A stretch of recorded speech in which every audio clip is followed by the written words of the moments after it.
Basic Science of the Skin. Kulit merupakan organ yang istimewa. Kulit merupakan organ terluas dan organ terluar. Kulit menutupi permukaan tubuh seluas 2 meter persegi dan memiliki berat rata-rata 10% dari berat badan manusia. Kulit memiliki sangat banyak fungsi. Yang pertama, kulit berfungsi sebagai proteksi.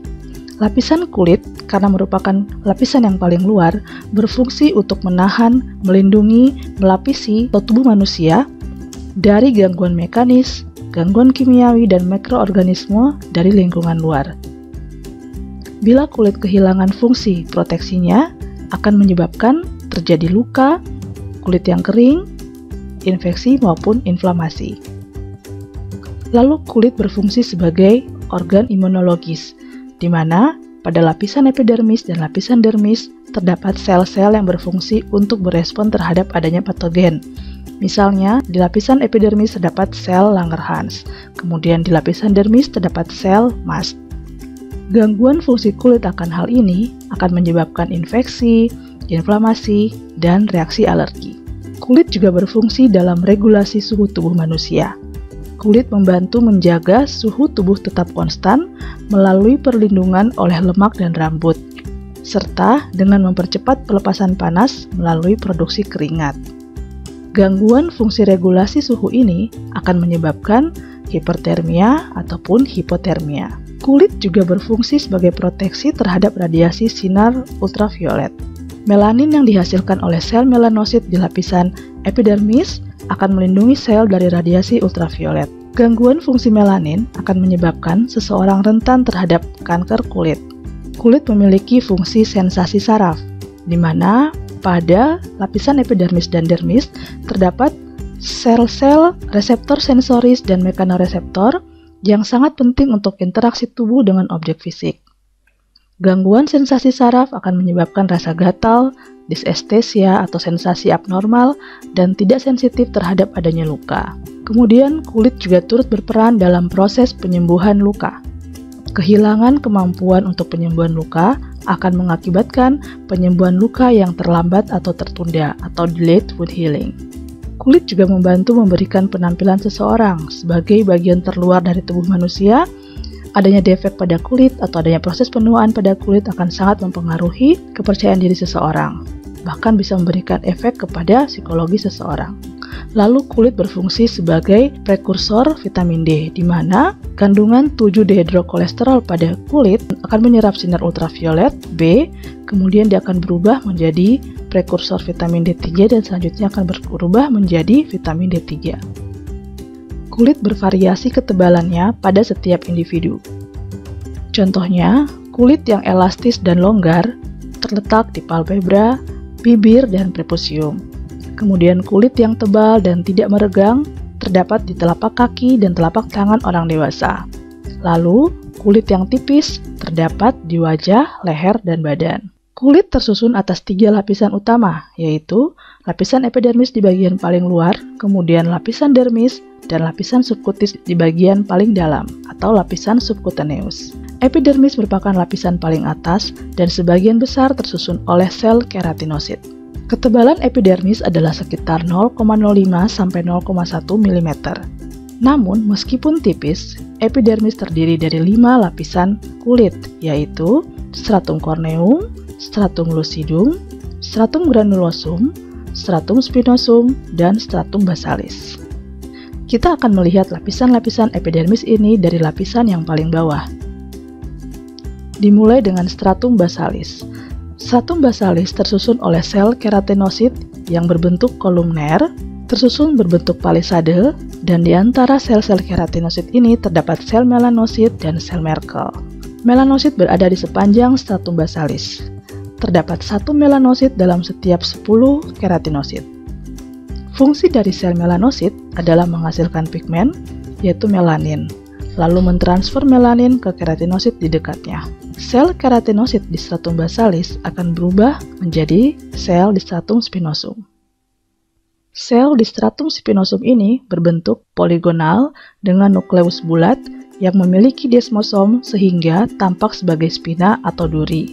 Terdapat juga beberapa sel Langerhans di lapisan ini. Sel Langerhans merupakan sel dendritik yang berfungsi sebagai respon imun, bertugas menyadari atau mengenali antigen, mengambil antigen, memproses, dan mempresentasikan antigen kepada sel T tersensitisasi, dan penting pada reaksi hipersensitivitas tipe lambat. Sel di stratum spinosum selanjutnya akan berdiferensiasi ke permukaan membentuk stratum granulosum, yang berupa sel gepeng dan bergranula. Lipid dihasilkan oleh stratum granulosum dan disekresikan ke ruang ekstraseluler di antara keratinosit. Lipid akan membentuk pelindung yang menahan air di dalam kulit. Filagrin adalah protein yang terdapat di stratum granulosum. Fungsinya untuk menahan air di dalam keratinosit. Mutasi pada filagrin inilah yang menyebabkan penyakit dermatitis atopik. Sel di stratum spinosum lalu menuju stratum lucidum, menjadi berbentuk gepeng dan tidak berinti. Lapisan ini sangat jelas pada telapak tangan dan telapak kaki. Sel di stratum corneum disebut sel korneosit karena telah kehilangan inti selnya dan bentuknya menjadi lebih pipih. Proses diferensiasi normal dari stratum basalis ke permukaan kulit memakan waktu sekitar 28-30 hari.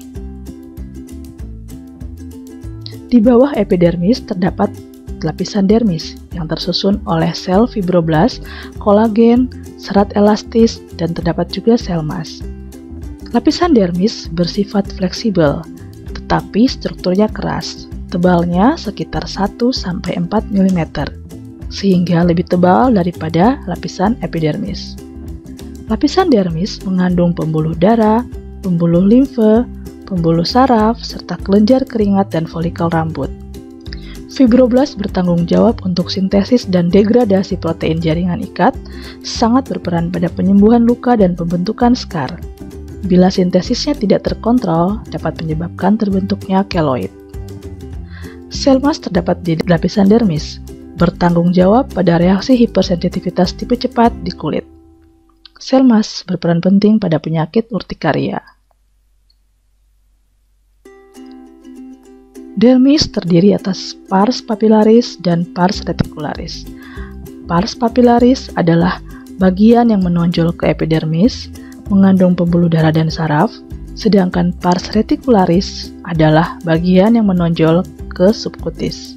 Di bawah lapisan dermis terdapat lemak subkutis atau panikulus atau hipodermis.